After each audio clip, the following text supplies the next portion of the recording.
Well, hello there. Welcome to the Weekend Update. I'm Jim Harrington. And I am Bill Knight. Well, it's a crazy day because I've had internet problems. Mm-hmm. You've got internet problems. Yep. And there's crazy stuff going on in the news. You think? No. You got to realize, all right, America flew a spy plane over North Korea. So North Korea scrambled the jets, tried to shoot it down. They said, okay, enough, America. You send another spy plane. We're shooting the damn thing down. You know, we're like going, well, that would be war. Who's the aggressor here? Well, if our spy plane encroaches on their territory, their airspace, then we're the ones who are initiating the problem. Exactly. Why are we doing that? I don't know. You know, can you figure what's happening in Washington? I told you just before the show started, CBS News recently referred to Joe Biden as, quote, former President Biden. Well, in the tweet. I'm looking right at the tweet, by the way. Yeah, and there's also the thing that the power brokers on the left, all right? They're saying, Joe, you got to pass the baton. Joe, you got to pass the baton. Joe, you got to pass the baton. Who? To who? I mean, not Hillary, but to Kamala. And what's she up to? Because we know Joe's on vacation again. He just got off vacation. He is the one president He's on in the history. perpetual vacation, Bill. Perpetual. He has been on vacation more than any other president. You could take two of them Bill, and he's combine been them, president for, 2.5 years, and they say he's been on vacation like over a year. Yeah, 360-some days. Well, it's over the year mark. And, you know, when Trump first got in, he's playing golf and he's president. He's always on vacation. You lying sacks of what you know what I'm talking about Yes. because you're guilty of what you accused Trump of, and Trump didn't do it. You're guilty of everything that you're taking charges against him. Oh, you want to say the RICO violation? Joe is the RICO violation with the fake names and, you know, the extorting money out of foreign governments. That's treason. I'm sorry. Get him out of there. Put him on vacation. Give him an orange jumpsuit to go with it and lock him in the gulag. No, you take these guys that went to a rally and, you know, already we know that January 6th was a staged event, but you got these hundreds of people locked up without clothes on in a cell that has no light switch. The light is always on. Oh, I know. And I saw a bucket to go to the bathroom. It's the size of a closet, a small closet.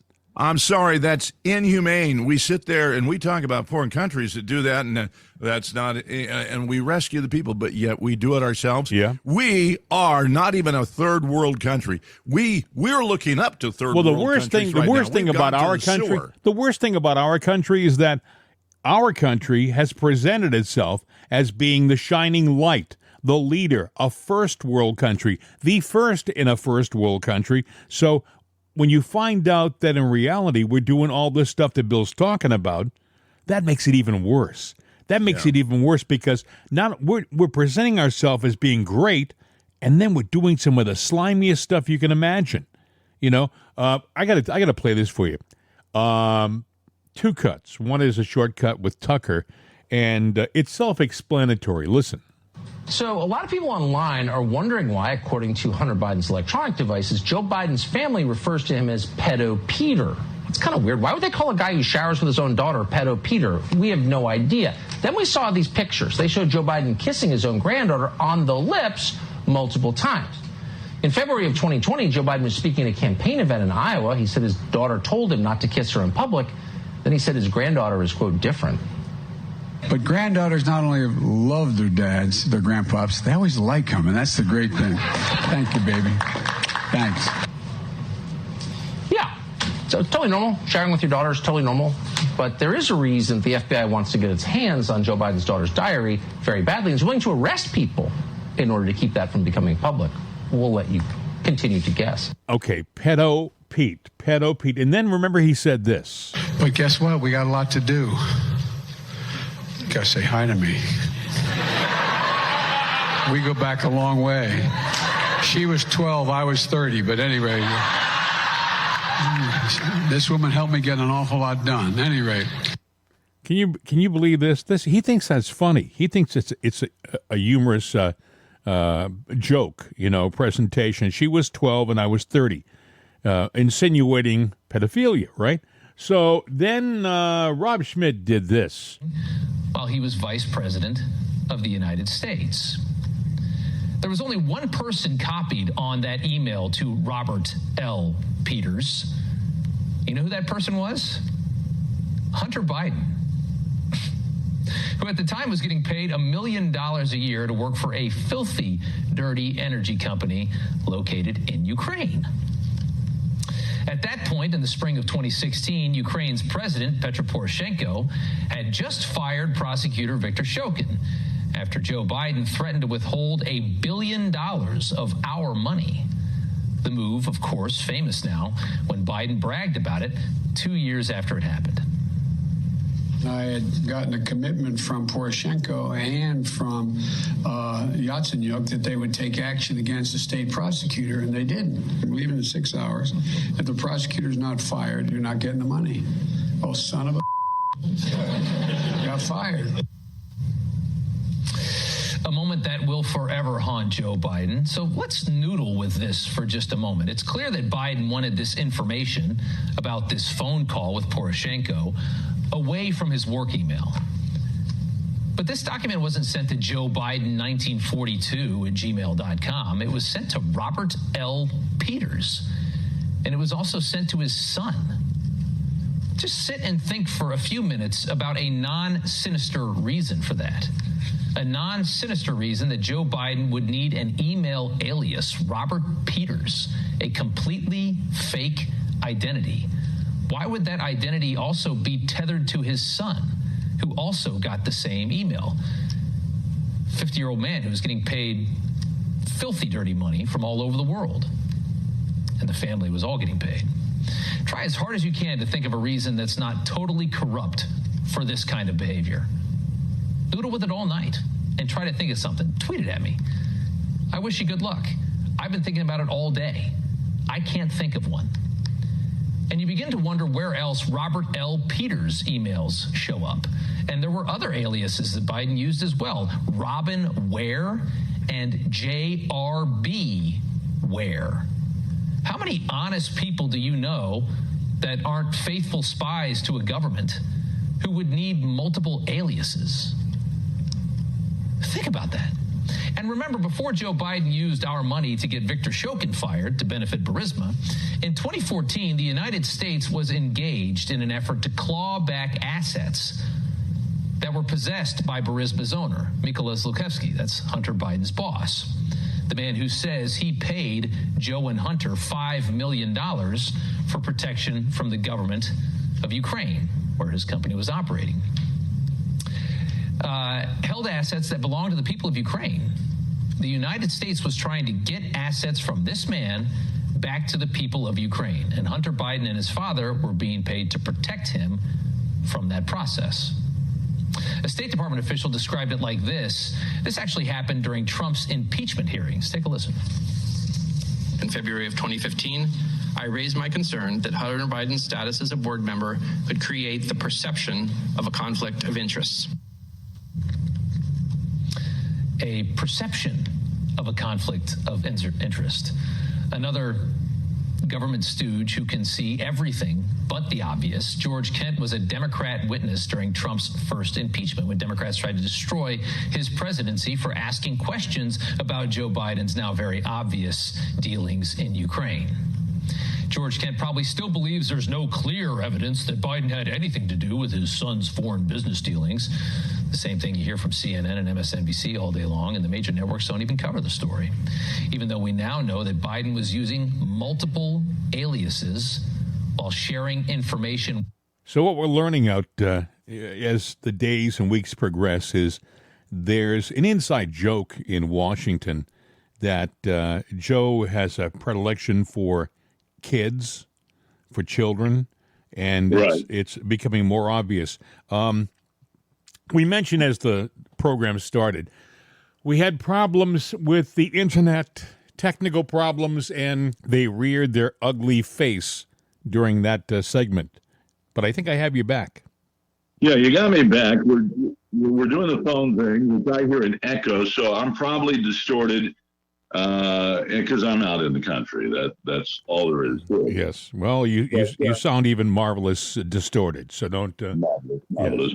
Yes. But we probably ought to just do a hit list of things of things going on. You had mentioned it. I've read about it, and I know in Boston there's an outbreak of COVID going on. Kids going back to school, bringing it with them. Sure.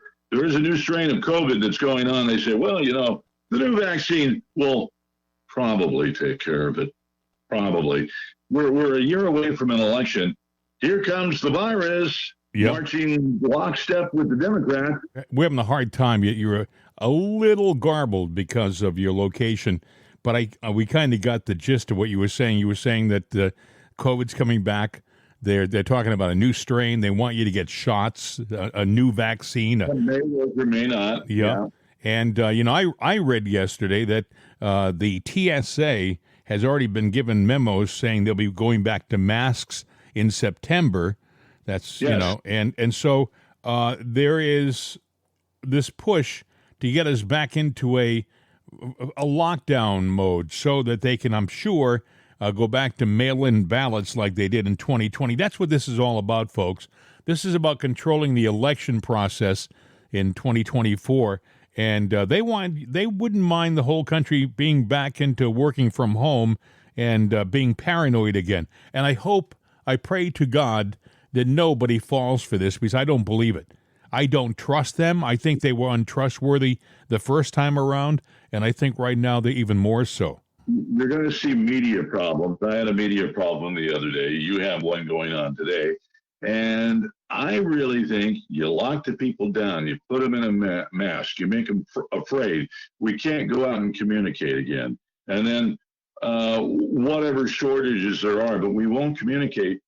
You got the Trump trial going on, which shouldn't be, and the people are saying they're mad. But if we can't communicate and we're locked down in fear of our lives, they can do whatever they want to Trump. They can make certain things go away. Judges that are starting to dismiss cases for January 6th, that'll all go away, and the Democrats will re-steer this bus in the direction that they want it to head to. Well, I'll be a son of a SOB. The simple fact is Biden's going to win again by a bigger landslide than the last time. And he won't leave his basement, Bill. And he won't leave his basement. Well, he'll be on vacation in Tahoe. That's what he's doing right now. Like I said, they're pounding the shores with big shells right now. These stories that are here to soften us, to get us ready for what's to come. I mean, scientists are saying, and ecologists are saying, get ready for a giant population correction, and it's coming soon, maybe within a year. Oh my God! You got Maui's still trying to recover. Hillary's the hurricane racing towards Southern California. State of Washington, wildfires broke out and are raging rapidly. Another wildfire. Don't you love how they call it a population correction? What they're talking about, folks, is a mass murdering of a large segment of the population. That's what it is. I mean, that's what they're talking about. And if you think I'm kidding, we have heard tapes on this program over the course of the last year or so from people like Bill Gates and Klaus Schwab talking about how the world has too many people in it, and how they would ideally like a world of about 550 million people. We have 330 million people right now in this country alone. So what we're talking about is increasing by maybe another 120 million people, and that's it.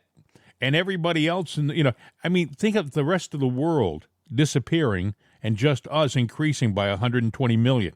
The only way that they can do something like this is through a mass extinction of the population.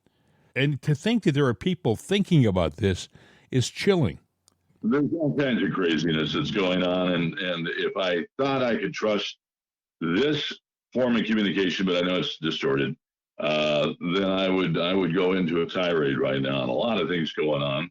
But I know we're limited on resources because I find it odd that I was throttled the other day, and now your system is throttled. And I know it's sometimes they go past the point of logic. I think they got the thick end, and no matter what we do or say, they're going to do what they're going to do.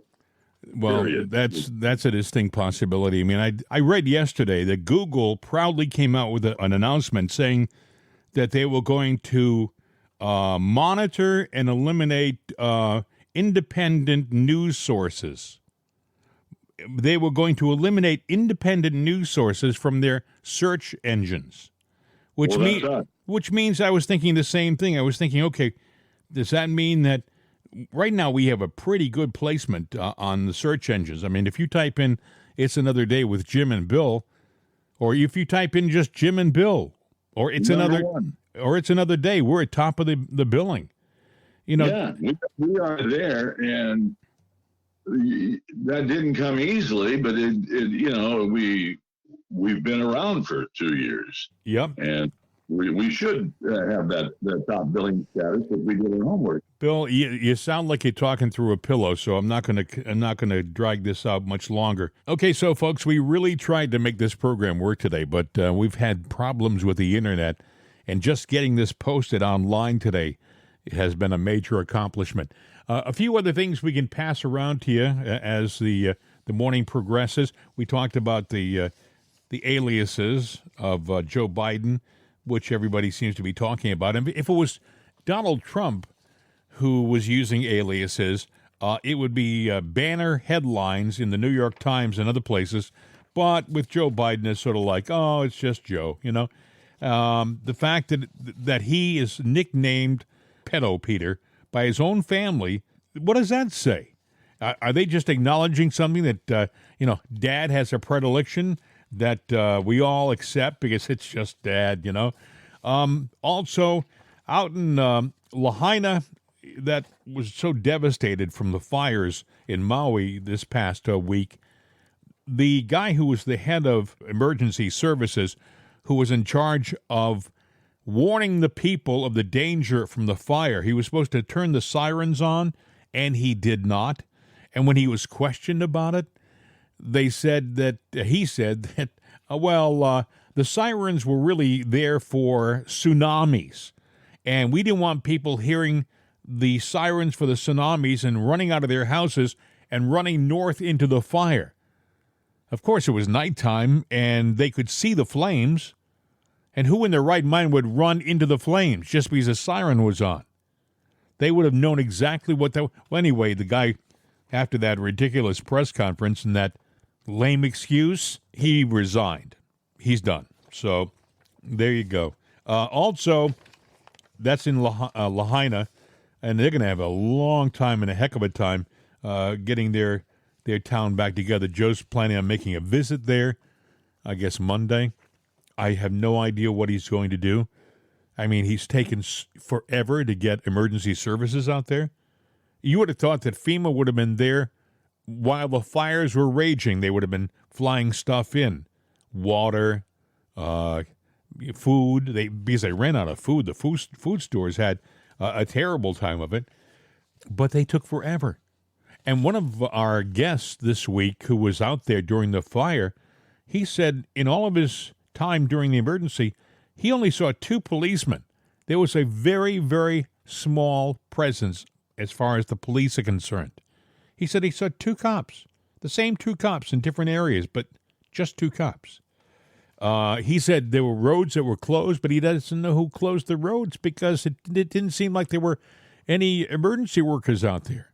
Also, I'm going to play this now because it's a good time. It's Saturday morning. It's a little long. It's Robert Kennedy Jr. He was on with Tucker, and they talked about the Ukraine, and it speaks for itself. When it comes to the Ukraine war, I mean, we're being lied to about it. In what way? Well, I mean, we were lied to from the beginning. We had this comic book depiction that which we see on every war. There's a bad guy who's like, unspeakably evil. Yes. Who's planning world conquest or a terrorist attack on America. And we have to be the good guys and go in and stop it. And, the background of the Ukraine war is much more complex than that. The U.S. has been involved, and particularly the neocons in the White House. I wouldn't say particularly, I'd say a group of people that are known as neocons since 2001 have been talking about putting NATO in Ukraine. Now, and I'll give you the background. In 1992, the walls came down and the Soviet Union collapsed. Gorbachev went to Tony Blair and to President Bush, who were the UK and US presidents at that time, and said, I'm going to do something extraordinary that basically is going to have the rest of Russian history branding me as a traitor to my country. I'm going to withdraw 400,000 Soviet troops from East Germany, and I'm going to allow you to reunify Germany under NATO troops. So you're going to move NATO troops, a hostile force, into our barracks and our bases. I'm going to do that. And the only commitment I want from you is that once I allow Germany to reunify, to become part of NATO, that you will never move NATO further to the east, because we're going to now release all of these Soviet states that were part of the Soviet Union. They're going to become independent states, and we don't want NATO moving into those. And James Baker, who was the Secretary of State at that time, famously said, we promise that we will not move NATO 1 inch to the east. So Gorbachev now did that, and he's now, despised in Russia. And then in 1996 and 1997, so 5 years later, Zbigniew Brzezinski, who was the first kind of the father of the neocon movement. The neocons represent in a sentence is that they were a group of people who believed, and Donald Rumsfeld and Jonathan Yu and Paul Wolfowitz, Robert Kagan, Victoria Nuland, who's now at the top of the State Department official.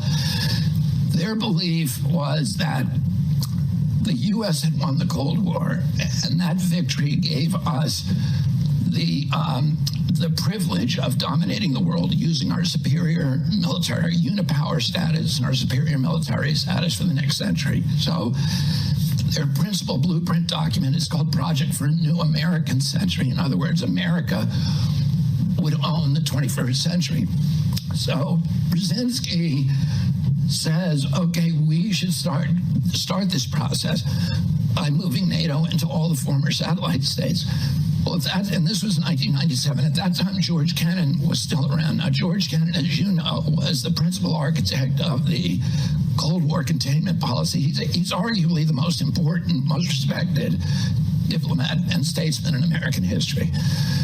Oh, he said, if you do that, you are going to provoke a violent response from Russia. They cannot live with NATO on their borders. They cannot, any more than we would live with a Soviet alliance in Mexico and Canada. At that time, Bill Perry was Clinton's Secretary of State, and Bill Perry said, if you do this, if you go forward with this plan, I'm going to resign, because it's so foolhardy. You are forcing Russia into a violent military response. And the U.S. ambassador to the Soviet Union at that time, who is now the head of the CIA, said the same thing. It's the worst mistake America can make to move NATO to the east. So we went ahead and did it. We moved it not 1 inch, but 1,000 miles, 14 countries, and then we put nuclear-ready missile launchers, Aegis missile systems, which are made by Lockheed and can take Tomahawk missiles 12 minutes from Moscow. We could, in 12 minutes, decapitate the entire leadership of Russia. And we put those in Poland and Romania. And We then tried to move it into NATO into Ukraine. So you remember when my uncle, when Russia put missile systems, nuclear missile systems in Cuba, and my uncle would have had to invade, he was able, the reason Russia put them there then is because we had put nukes, Jupiter missiles, in Turkey and Italy. My uncle and father made a secret deal with Ambassador Dobrynin, where they said to him, look, we understand you're angry. You cannot live with Jupiter missiles in Turkey. That's why you put your missiles in Cuba. If you remove your missiles from Cuba within 6 months, we will remove ours from Turkey. But nobody says what the deal was. And that's what happened. So now we're back, and we've again put, nuclear-ready missile systems along right next to Russia. And now we want to go do the one thing that Russia has said, and Putin said again and again and again, this is a red line. Before Putin, the Russian leadership was saying it is a red line. You cannot go into Ukraine. The Russians have been invaded 3 times from you. Our country's never been invaded. The Russians were invaded 3 times through Ukraine. The last time they were invaded, Hitler killed between 20 and 40 million Russians. Hitler killed 1 out of every 7 Russians.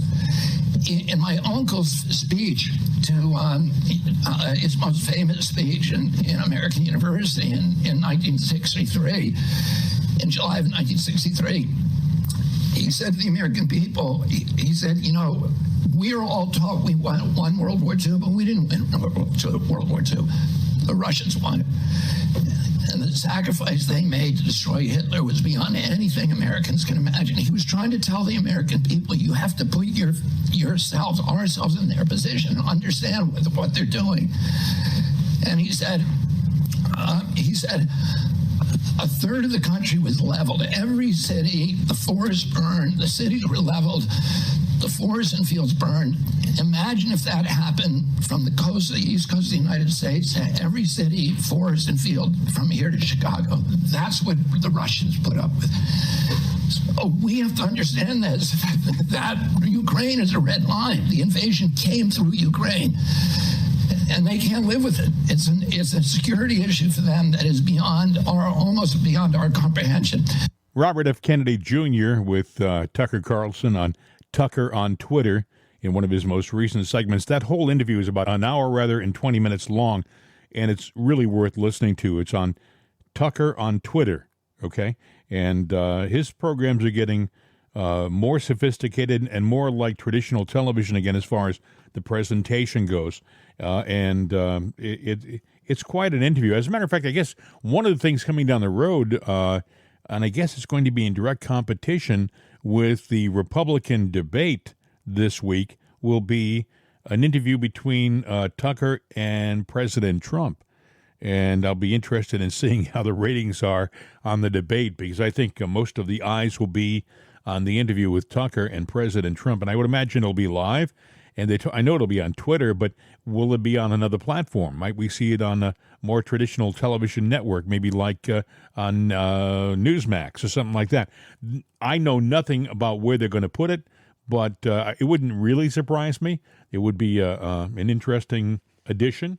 We're going to take a pause, and we're going to come right back. This is a bit of a different weekend update because we have had technical issues from the start of this program that we've never had before, with the internet coming up and then the internet going down. And then when we get a bill on the phone with his cell phone, all of a sudden he sounds like he's talking through a pillow. We don't know whether it's intentional or whether it's just a coincidence, but it sure does make you go, A terrorist sleeper cell has plans to detonate a suitcase nuclear device while the president and the Israeli prime minister are making an appearance at the convention center in Pittsburgh.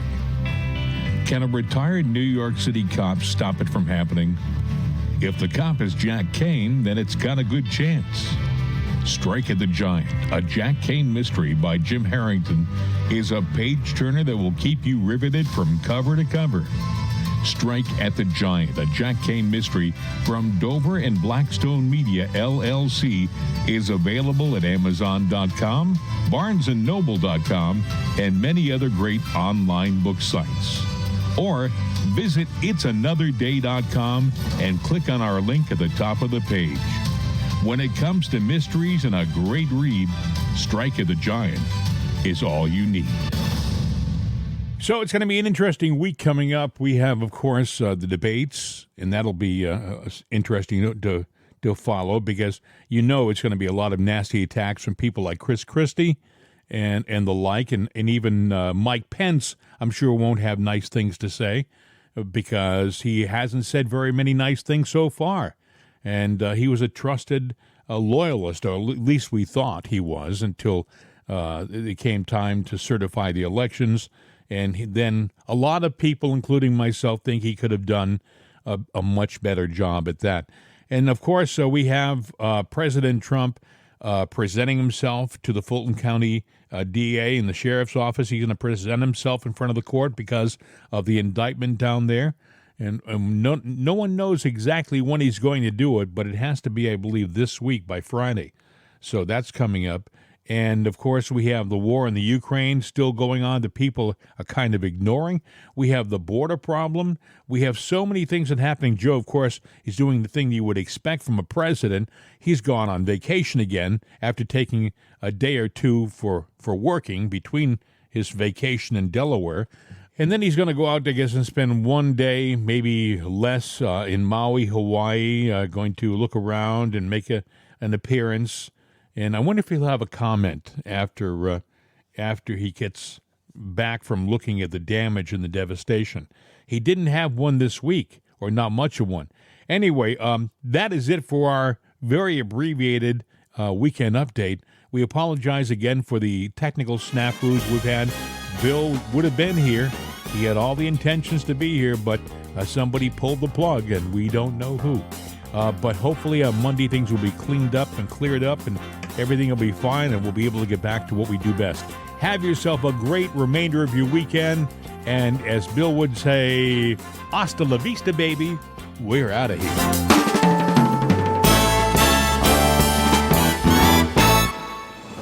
Johnny Reese is a major league pitcher who always had a talent for striking people out. Teams fell over themselves trying to recruit the young man with the menacing fastball.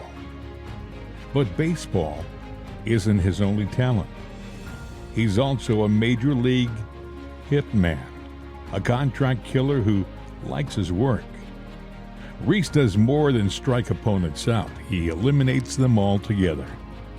Retired New York City detective Jack Kane has come to Pittsburgh to find a killer, and Squeeze Play by Jim Harrington is the story about what happens when these two alpha males meet and go head-to-head. It's a great weekend read. Squeeze Play from Dover and Blackstone Media, LLC. It's available at Amazon.com, BarnesandNoble.com, and many other great online book sites. Or visit itsanotherday.com and click on our link at the top of the page. When it comes to mysteries and a great read, Squeeze Play is a grand slam.